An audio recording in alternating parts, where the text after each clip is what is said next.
रही एक है सवाल है और आपको राजा आप साहब, एक बर्दाश्त सवाल करेंगे। है। सवाल ये है कि आपने भी 26 मार्च को लॉन्ग मार्च का ऐलान किया किया हुआ है। पहले आपने फैज़ाबाद आना है, फिर आपने आपरा चौक आना है, फिर आप आगे भी आएंगे। शेख रशीद साहब ने अगर आपके साथ भी यही कुछ किया जो उन्होंने आज सरकारी मुलाजमीन के साथ किया है, तो किस तरह आप पहुंच जाएंगे यहाँ डी चौ तक?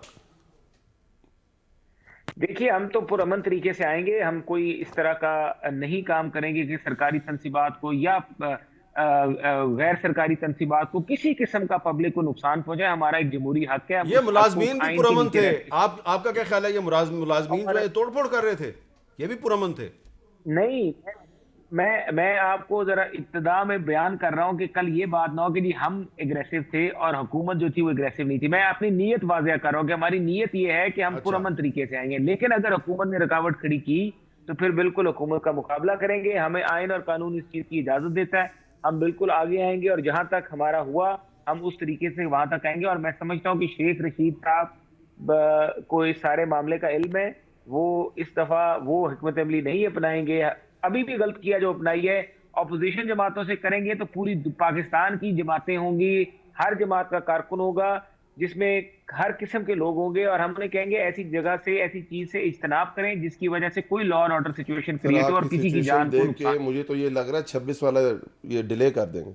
डिले कर देंगे? हाँ, आंसू गैस चल रही, वो आंसू गैस में तो आते ही नहीं है नहीं नहीं, स्काइप पे एहतजाज करेंगे। ना। अच्छा, स्काइप पे तो हाँ, वो स्काइप पे कर सकते हैं एहतजाज। ठीक लेकिन आप ये बताएं ना कि आपने 126 दिन का धरना दिया था, आप पे भी आंसू गैस चली थी। बहुत शदीद। ठीक है, पे एक दफा तो नहीं चली, पूरी चीफ जस्टिस मूवमेंट में चली, वो ठीक उसके है। बाद पीपल्स पार्टी के दौर में चली, जब हम चीफ जाते थे जस्टिस साथ की होते थे। मूवमेंट जो है वो उस वक्त तो मुशर्रफ का दौर था नहीं, ना। उसके बाद पीपल्स पार्टी वाले दौर में आपको याद होगा जब उनको हम बहाल कराने का चल रहा था, उस वक्त भी बहुत चली थी। तो ये मैं सवाल ये कर रहा हूँ कि 126 दिन का धरना देने उस वक्त वाली तो ये जमात के दौर में जब आज ये आंसू गैस चलती है और शेख रशीद वजीर दाखिला होता है, ऐसा लगता है ये तहरीक इंसाफ की हुकूमत तो नहीं है? सर मैंने एक कमेटी बनाई गई थी जिसमें परवेज खटक साहब थे, जिसमें अली मोहम्मद खान साहब थे, जिसमें असद उमर साहब थे, और उनको इंगेज कर लिया गया था। हामिद भाई, मैं फिर यही कह रहा हूँ कि मंडे वाले दिन मेरे ख्याल में रात में ये निगोसिएशंस जो हुई हैं उनके साथ वो कामयाब हो गई थी।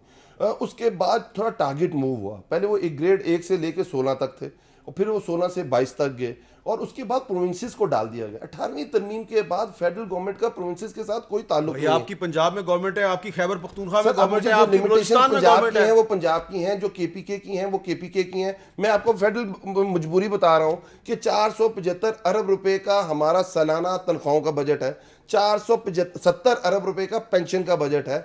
आपकी जो रेवेन्यूज कलेक्शन है वो कोविड और फाइनेंशियल टर्मोइल की वजह से ऊपर तो गए हैं, पर उस तरह नहीं गए हैं। तो आपने कहीं ना कहीं से गुंजाइश तो पैदा करनी है। हम कह रहे हैं 116 तक तो हम गुंजाइश पैदा कर सकते हैं, पर 16 से 22 तक की जो गुंजाइश है वो हम बेर ही नहीं कर सकते, जो हमारे माशी तो हालात फिर आप हैं। ये कैसे कह रहे हैं कि आज रात को मसला हल हो जाएगा? देखिए, फिर 1 से 16 तक हम इनको दोबारा यही बात कर रहे हैं कि 1 से 16 तक जो आपने हमारे सामने जो बात की थी और जिसपे आप एग्री हो गए थे, 24 से 25% जो अलाउंस था, हम उसी चीज के ऊपर दोबारा खड़े हैं। आप नोटिफिकेशन की बात करें, वो आज ही नोटिफिकेशन इशू हो जाएगा।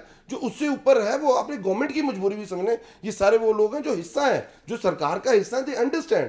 कोई मिनिस्ट्री ऑफ फाइनेंस में काम करता है, कोई मिनिस्ट्री ऑफ प्लानिंग में काम करता है, कोई सीडीए में काम करता है, कोई कहीं, इनको भी वो हालात पता है, इनको भी हुकूमत की मजबूरी समझनी चाहिए। और एक चीज, जैसे ही हालात बेहतर होंगे, ये याद रखिए, प्राइम मिनिस्टर इमरान खान वो आदमी है जो तो चाहता है जो हमारे मिडिल क्लास है, जो हमारी लोअर मिडिल क्लास है, उसको वो ऊपर लेके आए। अच्छा। जैसे ही हालात बेहतर होंगे इंशाल्लाह ताला चीजें बेहतर होंगी।